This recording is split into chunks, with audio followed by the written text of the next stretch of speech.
Hello, this is H. Victoria Harger Atkerson, and I am here today to talk to you about a topic suggested by my niece, Brandy Huff Reed. A few years ago, she visited my home when I was in the process of naming characters for my book. One of the books that I just finished. I can't remember which one it was, but she had a kind of revelation as far as the process of doing what I do. But she also enjoyed the session that we had, and she was also baffled, and she was thrilled. And on some level, I think she thought she was in the Twilight Zone because it's such a weird process. Now, my custom is when I write a book, not to name any characters until I'm finished with the complete novel. And I know exactly what's going to happen with the book. You know, it's in this final form.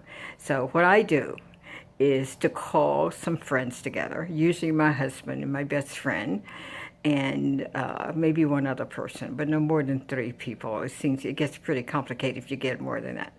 So we get together. But this particular year, Brandy was visiting me from Atlanta, and she came up, and she was able to participate in this craziness that that I created.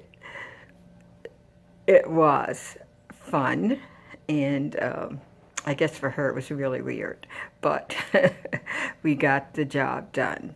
Now, normally what I do when I name my characters, and the reason I don't name them at the beginning of the book, it's because the names of characters do not move the story for me. A lot of people decide who the characters are when they do their character studies. They name them, but for me, in order for that plot to move, I need to have a definition of who these people are. And I'd rather use that as a tool to move the story forward rather than have the names of the people already in place. Because I'm kind of like they do in a lot of different countries, especially like African countries. Sometimes they wait a year, 2 years, 3 years to name a child. I'm kind of that way when it comes to my books, because I want the names of the character to reflect who they are. So I do research on names all the time. I collect names when I'm doing my tours, when I'm at book festivals. As a matter of fact, I found a name perfect for my character in Enslaved, where I was at a book. I was doing a book signings at one of the book festivals. I think it was in Atlanta, but it was a new revelation for me as far as finding a name for this character, which I was never satisfied with because it just escaped me. But when this woman told me her name, I was like, yes, that's it. And she was thrilled. I told her, would you mind if I use your name for a character in my book? And she said, oh no, I'd be thrilled. So she was like, oh, that'd be wonderful. It's exciting. And I said, well, don't get too excited because you're going to be a slave girl. You's going to be a slave. So she laughed and she said, well, sure, I would still love it. So I'm going to use her name. But that's a sample of what I do, because I need to know the meaning of the name, because that to me means a great deal. I do a lot of research on names. I have a book of names I've collected over the years. I love looking at old phone books because I do historical novels. I love looking at old phone books to see names that typifies the period that I'm writing in. And I love to do research on those names and also the meaning of those names. So to give you some of the examples I have, just a few of them. Out of the South, we have names like Letty Mae, Pearl, Pearline, Gussie, which I absolutely love. I think that's like one of the most colorful names, and Idella. Those are like typical names. And by the way, I have a cousin. His name is so musical. It's Paul Ricky. I really like that name, and I love saying it, Paul Ricky. Paul Ricky. Paul Ricky when we were kids. Oh, Paul Ricky Weaver, what's your name? Paul Ricky. Okay. But anyway, I love names. So it's very important to me that the characters reflect their names.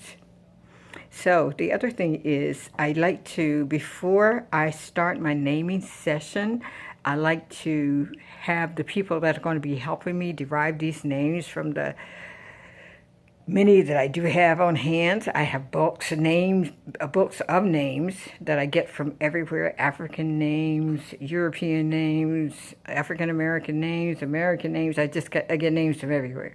So I get all my names together. I give them the book. They have to read it in advance so they know who the characters are. Then when they get to my house, we have dinner. And of course, we have a great dessert and whatever. Usually wine, because I like to drink wine. I don't very much anymore, but that's one of my favorite drinks. I like to get this group together and talk about how we're going to apply these names and why we're doing that. We also talk about the characters and who they mean, who they are, and what type of person they are. If they are ultra feminine or very masculine or very devious. We want the name to reflect that personality, because I think when you say those names, they become who that person is. And I believe, like the Africans do, that a name is a goal for a person. So if you want to name your child something, you need to understand what those names mean, because that's the legacy that you're giving them. Okay? So, great. I encourage you to do research on names and not just pick one out of the air. Sometimes it's easy to do that, but I think, you're missing a lot of the fun of writing and creating. So that's one of the things. And I think I mentioned, I like to do old phone books. And I have my mother's phone book and I have my aunt's phone book. The names in that book are very different from the names we use today. And some of the terminology I also try to track down. So when I'm doing assessing a title for a book, I always like to make sure it's of the generation that I am writing about. And I do the same thing with names. We suggest the title. We suggest names of characters. And the thing you have to do when you come to my sessions, my naming sessions, is to read the book, know the characters and who they are, and then make suggestions of what you think those names should be. And we have tons and tons of books that we look through. And, some I generated myself. Others is just names from books that we receive. So once you come here, the thing is, once you suggest something, you need to defend your suggestions. And it's always loud. It can get loud, but it usually gets loud. And it's very interesting because it's just human nature. It's one of those things. It's a fun thing to do, but it's also a very useful tool in helping to derive these wonderful characters. One caution, though, when you're doing this with people make sure the people you trust, because usually this process does not start until, it starts before you get your copyright. So be sure that you have that person under your confidence, and it's somebody you can trust, and someone you can lean back on if there's anything that you need to do. But it's really important that that person keeps your confidence, and then they agree not to say anything about it until you're ready to reveal it. So it's really a great thing to do. And I'm glad Brandy brought this up, because I never really thought about this being a part of the process. It's just something that I do, but it is a very important part of the process. And I think it is, it's just an interesting thing to do. And I love sitting down and reading books and reading lists of names of who these people are going to be. That's why I think character studies are so important. They drive your story like nothing else can. It's like fast forward, once you got an idea who this person is that you're writing about, what motivates them to move in the world, or in the world that you're creating, you are on golden territory. It is so important that you do that character study and make sure you know who you are writing about. And that way, your story's going to move faster. Your story's going to have more meaning and more depth of understanding for your readers. So take a moment and do this. It's really, it's exciting. Whether you do your naming as I do or any other method you want to use, I invite you to experiment and, find your own space and find your own methods, your own traditions, whatever it is that you're writing about. Whether it's naming a book or suggesting titles for a book or whatever, you get information from all kinds of people and you get suggestions from all kinds of people. And I love interviewing people, especially colorful people that I just meet. I want to know about them. And I ask them questions about themselves. And my my adopted brother always warned people, don't talk to her. She's a writer. Don't talk to her. You're going to see yourself in print. And he's right. Because that, to me, is fresh territory. It's like prime rib for a person who adores meat. It is like golden, So let me hear from you. Let me hear what your story is.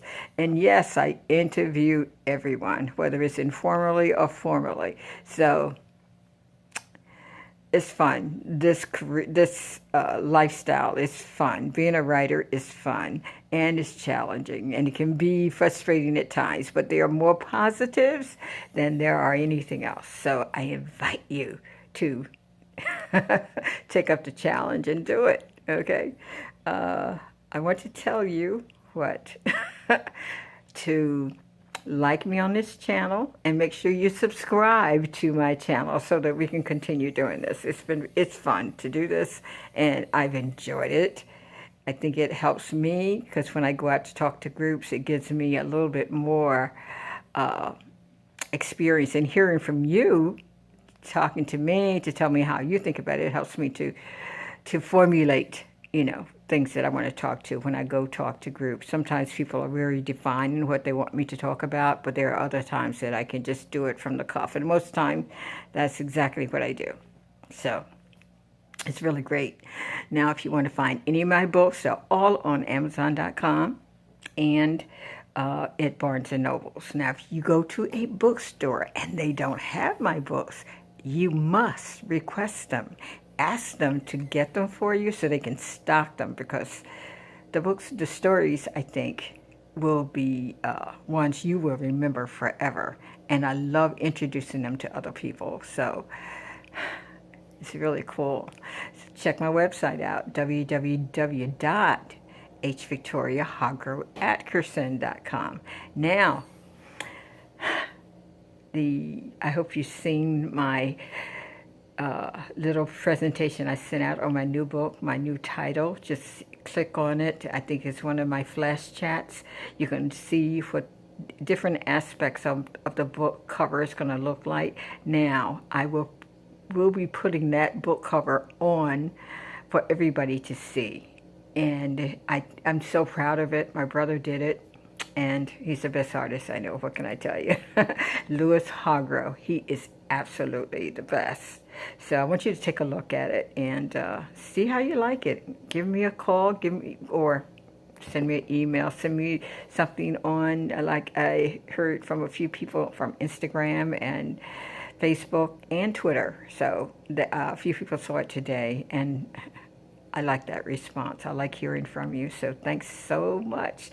Thanks for watching, and you take care, and love to you always.